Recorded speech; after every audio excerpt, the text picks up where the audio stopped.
кыялланган. Безнең архивта СССРның ике халык артисты Азат Аббасов белән Шәүкәт Бектимировның әңгәмәсе сакланган. Алар нәкъ менә иҗат юлы, сәнгатькә тугрылык турында сөйләшәләр. Сез ничек шушы олы, зур һәм авыр сәнгатькә килдегез? Ничек артист булдыгыз? Бу юлда сезгә кемнәр үрнәк булды? Кемнәр сезгә ярдәмчеләр булды? Минем белүемчә, сезнең семьяда сезгә кадәр профессионал җырчылар, профессионал артистлар, профессионал музыкантлар булмаган.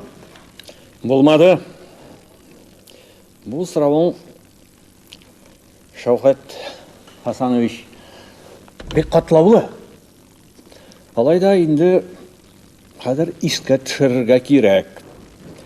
Менә сугыш еллары алдында һәм сугыш елларында безнең татар радиосы аша бик ешкына Гайша Камаева, Мөхәммәд Сафин, Гөлсем Сулейманова җырларын тапшыралар иде. Менә шуларны инде мин бик яратып тыңлыйдыр. Аннан башка ул елларны шул сәгать 12-ләрдә, 1-ләрдә тапшыралар иде бик зур җырчысын Федор Иван Шаляпин. Аны бик тыңладым. Изелеп тыңладым. Аннан тыш бик ешкына итальян җырчыларын тапшыралар иде. Ансын инде Мәскәүдән.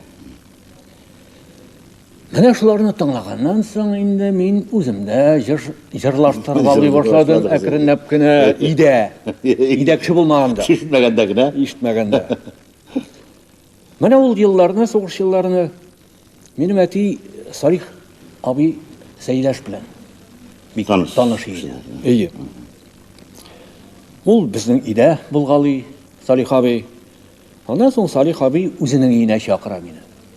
Анда мин аның бик моңланып, үзләренең көйләрен уйнаганын тыңлыйм. Аңа инде гашыйк булам, изелеп. Анда кайбер шул ук җырта торган артистлар булгалый, Хаким абый, Салимҗанов, Ибрагим Гафуров, операдагы Булат Радионов һәм башкалар. Менә шулай иттереп бер заманны безнең опера театрында инде Мәскәүгә барырга бер төркем яшьләр, җырчы яшьләр булачак, консерваториягә укырга җыела. Мине дә алалар шунда. Менә инде хәзер 50нче елны шул консерваторияны тамамлап кайткач, шул елдан бирле театрда эшлим. Азат Аббасовның чын артист